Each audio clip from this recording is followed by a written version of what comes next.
नमस्कार दोस्तों, स्वागत है आपका एक बार फिर से आपके अपने YouTube चैनल जॉब लक पर। दोस्तों आज की इस वीडियो में बात करेंगे आरटी एडमिशन 2021-22 के बारे में। जी हाँ दोस्तों, इसके ऑनलाइन फॉर्म कब से भरे जाएंगे, साथ ही आपके बच्चे के एडमिशन के लिए आपको क्या क्या डॉक्यूमेंट्स की आवश्यकता होगी और साथ ही आपके बच्चे की यानी चाइल्ड की एज क्या होनी चाहिए, संपूर्ण जानकारी आज की इस वीडियो में आपको दी जाएगी।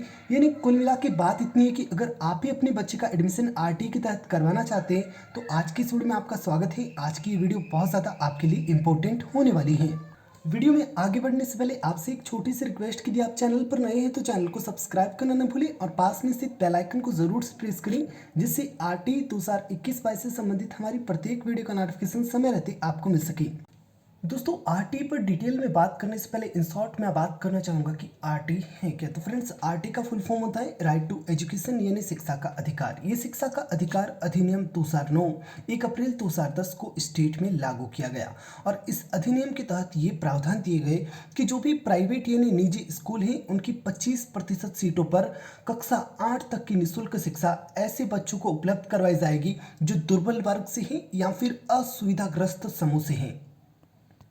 देन फ्रेंड्स, बात करते हैं कि आरटी में प्रवेश होता कैसे। उससे पहले फ्रेंड्स बात करते हैं कि आरटी 2021-22 के ऑनलाइन फॉर्म कब से स्टार्ट होंगे।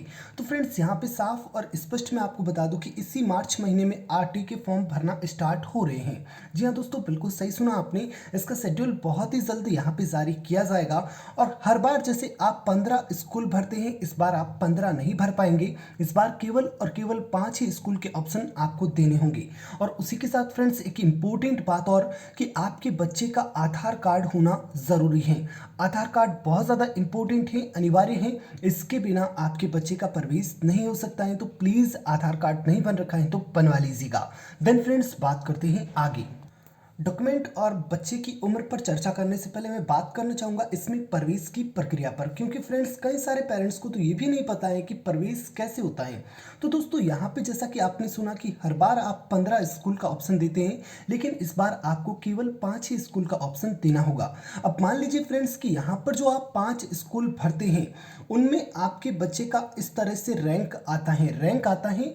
आप जब ऑनलाइन फॉर्म भरते हैं ना, ऑनलाइन फॉर्म भरने के बाद मेरिट बनती है और मेरिट में ये नहीं बताया जाता है कि आपके बच्चे का एडमिशन नहीं हुआ या फिर आपके बच्चे का एडमिशन हो गया, बल्कि मेरिट में जो आप 5 स्कूल के नाम दे रहे हैं, प्रत्येक स्कूल में आपके बच्चे की रैंक बताई जाती है। जैसे कि आपने यहाँ पे स्कूल एक भरी, उसमें आपके बच्चे की रैंक 156वीं है। अब इसका मतलब ये है कि आपका बच्चा उस स्कूल के गेट से 156वें नंबर पर खड़ा है, यानी आपके बच्चे के आगे 155 बच्चे और खड़े हैं प्रवेश के लिए। और पहले कौन जाएंगे, वो 155 बच्चे जाएंगे और उसके बाद आपके बच्चे का नंबर आएगा। और स्कूल 2 में 607वीं, स्कूल 3 में 345वीं, स्कूल 4 में 1 नंबर की रैंक आपके बच्चे की आई है। यानी आपका बच्चा जस्ट गेट के पास में ही खड़ा है, सबसे पहले आपके बच्चे का ही एडमिशन होगा। उसके बाद स्कूल 5 में 19वीं रैंक आई है, तो आपके बच्चे से 18 बच्चे और आगे खड़े हैं। तो इस तरह से आरटी की प्रक्रिया रहती है। अगर आपके बच्चे की रैंक किसी स्कूल में पहली, दूसरी, तीसरी, चौथी तक आ जाती है तो आपके बच्चे का 100% एडमिशन उस स्कूल में हो जाता है। अन्यथा फ्रेंड्स, अगर ऐसी रैंक आ जाती है 607वीं इत्यादि, तो इस स्थिति में बच्चे का एडमिशन होना मुश्किल हो जाता है। लेकिन फ्रेंड्स ध्यान रखें, कई बार ऐसा भी होता है कि 156वीं रैंक आई है, फिर भी आपके उस स्कूल से आपको कॉल आता है कि आपके बच्चे का नंबर आ चुका है। ऐसी स्थितियां तब उत्पन्न होती है क्योंकि आगे जब 155 जो विद्यार्थी हैं उनके पेरेंट्स या तो दस्तावेज की सही तरह से व्यवस्था नहीं कर पाते हैं और उस वजह से उनके बच्चे का एडमिशन नहीं होता है और आखिरकार स्कूल वालों को 156 नंबर पर भी कॉल करके बताना पड़ता है कि आप डॉक्यूमेंट लेकर आइए, क्योंकि आपके बच्चे की रैंक सबसे आगे आ चुकी है, क्योंकि उससे आगे जो है वे एडमिशन नहीं करवा सकते हैं डॉक्यूमेंट्स की वजह से। तो ये तो था फ्रेंड्स प्रोसेस एक तरह से आपके बच्चे की प्रवेश की प्रक्रिया का। उसके बाद फ्रेंड्स बात करते हैं स्कूल्स में प्रवेश कैसे होता है। तो मान लीजिए अगर कोई स्कूल में 100 बच्चे एडमिशन लेते हैं पहली कक्षा में, तो ऐसी स्थिति में उसका 25% यानी 25 बच्चे निःशुल्क पढ़ेंगे आरटी के तहत। इसी तरह से फ्रेंड्स 20 अगर बच्चे एडमिशन लेते हैं पहली कक्षा में तो 5 बच्चे निःशुल्क पढ़ेंगे। अगर 4 ही बच्चे एडमिशन लेते हैं पहली कक्षा में तो 1 बच्चा निःशुल्क पढ़ेगा। उसके बाद 8 बच्चे अगर एडमिशन लेते हैं तो 2 बच्चे निःशुल्क पढ़ेंगे, और अगर 16 बच्चे एडमिशन लेते हैं पहली कक्षा में तो ऐसी स्थिति में 4 बच्चे निःशुल्क पढ़ेंगे। तो इस प्रकार से किसी प्राइवेट यानी निजी स्कूल में प्रवेश होता है आरटी के तहत 25% सीटों पर। सुना आपने। उसके बाद फ्रेंड्स आगे बात करते हैं एडमिशन कौन भर सकता है। तो फॉर्म 2 तरह की कैटेगरीज भर सकती हैं, एक तो दुर्बल वर्ग, एक असुविधाग्रस्त समूह। आरटी के तहत केवल और केवल पहली कक्षा में एडमिशन लिया जा सकता है। इसमें PP3, PP4, PP5 यानी नर्सरी, केजी इत्यादि ये जो क्लासेस होती हैं पूर्व प्राथमिक क्लासेस, इनमें एडमिशन संभव नहीं है अभी। इनकी शिक्षा कहाँ पे दी जाती है, तो ये आपके पढ़ाया जाता है आजकल आंगनवाड़ी केंद्रों में, वहाँ पर पढ़ाया जाता है और बच्चे को पहली कक्षा के लिए तैयार कर ही दिया जाता है। तो डायरेक्टली आरटी के तहत जो एडमिशन होता है वो पहली कक्षा में होता है। अब अगर कोई स्कूल में पहली कक्षा से भी पहली कोई कक्षा लगती है, यानी आपके नर्सरी, केजी इत्यादि भी कोई क्लासेस लगती हैं, तो ऐसी स्थिति में आपके यहाँ पर नर्सरी में कितने बच्चे एडमिशन हुए, उसके बाद केजी में कितने बच्चे एडमिशन हुए, उसके बाद पहली कक्षा में कितने बच्चे एडमिशन हुए, ऐसी स्थिति को ध्यान में रखते हुए उसका यहाँ पे 25% आरटी के तहत प्रवेश दिया जाएगा। आरटी का फॉर्म भरते समय आप जो 5 स्कूल का ऑप्शन देने वाले हैं उन स्कूलों को आपको इस तरह से भरना है कि वे स्कूल्स आपके वार्ड में होनी चाहिए, यानी आपके ग्राम पंचायत इत्यादि में होनी चाहिए। इसमें फ़ायदा ये होता है कि फ्रेंड्स आपके वार्ड की संख्या में जो भी आवेदन आते हैं उन्हें सबसे पहले यहाँ पे मौका दिया जाता है। और मान लीजिए कि आपके वार्ड में आवेदन बहुत कम है तो ऐसी स्थिति में अन्य वार्ड को भी यहाँ पे मौका दिया जाता है। तो ऐसी स्थिति में आपको ध्यान रखना है कि आपका प्रवेश और ज़्यादा करीब हो, इसके लिए आप अपने वार्ड की ही स्कूलें भरें। ऐसा नहीं है कि अन्य वार्ड की स्कूल नहीं भर सकते हैं, लेकिन ऐसा इसमें ये होता है कि जो अन्य वार्ड की आप स्कूल भरेंगे उस स्कूल में पहले उस अन्य वार्ड के लोगों को प्राथमिकता दी जाएगी। अगर वहाँ पे आपके यहाँ पर कोई फॉर्म नहीं होता है तो ऐसी स्थिति में फिर आपका फॉर्म काम करेगा, अन्यथा आपका फॉर्म कोई काम नहीं करेगा। अब दोस्तों बात करते हैं कि आरटी के तहत एडमिशन किन बच्चों का होता है। तो ऐसे बच्चे जो दुर्बल वर्ग यानी असुविधाग्रस्त समूह से बिलोंग करते हैं, ऐसे बच्चों का एडमिशन आरटी के तहत होता है। ऐसे बच्चे जिनके पेरेंट्स वार्षिक यानी 12 महीने के 2.5 लाख रुपए या उससे कम कमाते हो। ऐसा बच्चा जो अनुसूचित जाति के बालक हैं, ऐसे बच्चे जो अनुसूचित जनजाति के बालक हैं, या फिर अनाथ बालक हैं, या फिर एचआईवी या कैंसर से प्रभावित बालक हैं, या फिर एचआईवी अथवा कैंसर से प्रभावित माता पिता या संरक्षक के बालक हैं, तो ऐसी स्थिति में भी आरटी के तहत प्रवेश हो सकता है। युद्ध विधवा के बालक हैं, निःशक्त बालक हैं, पिछड़ा वर्ग या विशेष पिछड़ा वर्ग के ऐसे बालक जिनके अभिभावकों की आय 2.5 लाख रुपए या इससे कम है, या फिर ऐसे बालक जिनके अभिभावक का नाम राज्य सरकार के ग्रामीण विकास शहरी विकास विभाग द्वारा तय की गई बीपीएल सूची में सम्मिलित हैं। इसकी योग्यता एक बार फिर से मैं आपको समझा दूं कि भाई वही बालक इसमें आवेदन कर सकते हैं जिनके माता पिता की जो वार्षिक आय है यानी 12 महीने की इनकम 2.5 लाख रुपए या इससे कम है। साथ ही ऐसा बालक जो अनुसूचित जाति से बिलोंग करे, अनुसूचित जनजाति से, या फिर अनाथ हैं, या फिर खुद एचआईवी या कैंसर से पीड़ित हैं, या फिर उसके माता पिता या उसका जो देखभाल करता है वह व्यक्ति या महिला एचआईवी या कैंसर से पीड़ित हैं, यदि युद्ध विधवा का बालक है, यदि निःशक्त बालक है, यदि पिछड़ा वर्ग या फिर विशेष पिछड़ा वर्ग का बालक है जिसके परिवार की आय 2.5 लाख रुपए से कम है, और अंत में ऐसा बालक जो बीपीएल सूची में उसका परिवार सम्मिलित है, ऐसे सभी बालक आवेदन कर सकते हैं।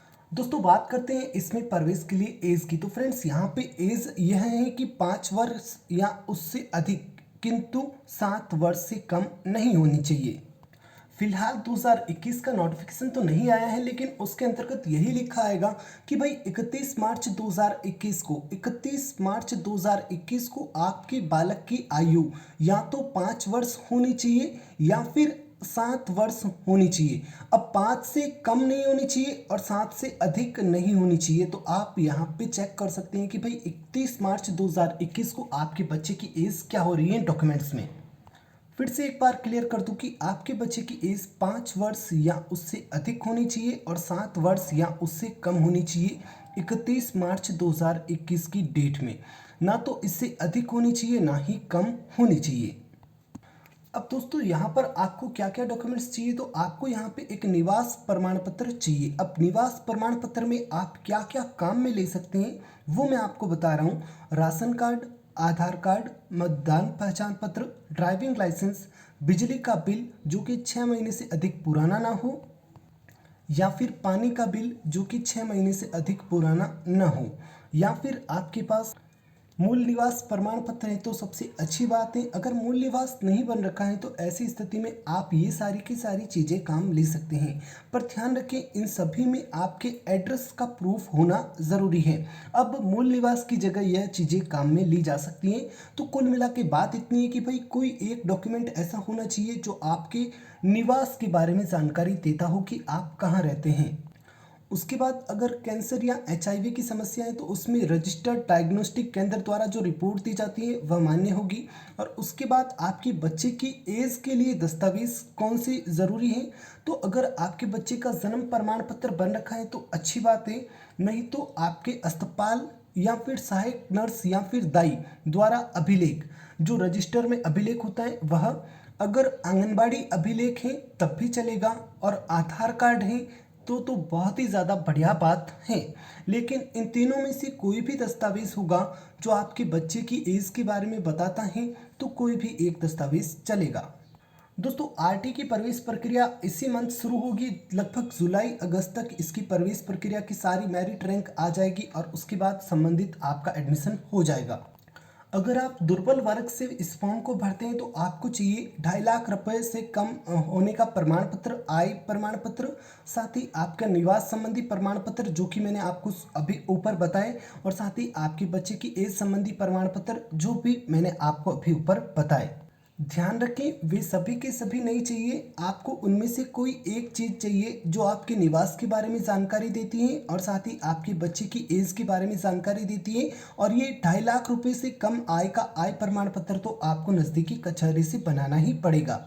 अब अगर आप असुविधाग्रस्त समूह से इस फॉर्म को भरते हैं तो ऐसी स्थिति में फ्रेंड्स आपको चाहिए या तो 2.5 लाख रुपए से कम होने के इनकम सर्टिफिकेट, उसके बाद अगर BPL है तो आपको BPL कार्ड चाहिए, ये आपको नहीं चाहिए। और अन्य अगर कोई योग्यता आप में है, यानी अगर आप अनुसूचित जाति से तो उसका प्रमाण पत्र, अगर आप अनुसूचित जनजाति है तो उसका प्रमाण पत्र, अगर अनाथ है तो उसका प्रमाण पत्र, यानी जो भी आप बिलोंग करते हैं उसका सर्टिफिकेट आपको चाहिए। उसके साथ ही आपका निवास संबंधी प्रमाण पत्र जो कि मैंने आपको अभी ऊपर बताए उनमें से कोई एक, और साथ ही आपके बच्चे की एज संबंधी प्रमाण पत्र जो भी मैंने आपको ऊपर बताए उनमें से कोई एक।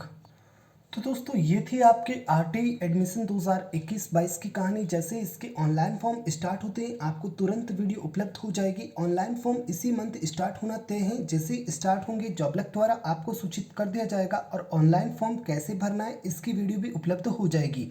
इस बार नया बस ये है कि आप 15 की जगह 5 ही स्कूल भर पाएंगे, और साथ ही आपके बच्चे का आधार कार्ड होना अनिवार्य रहेगा।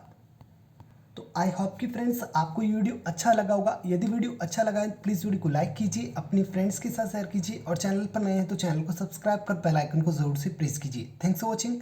जय हिंद, जय भारत।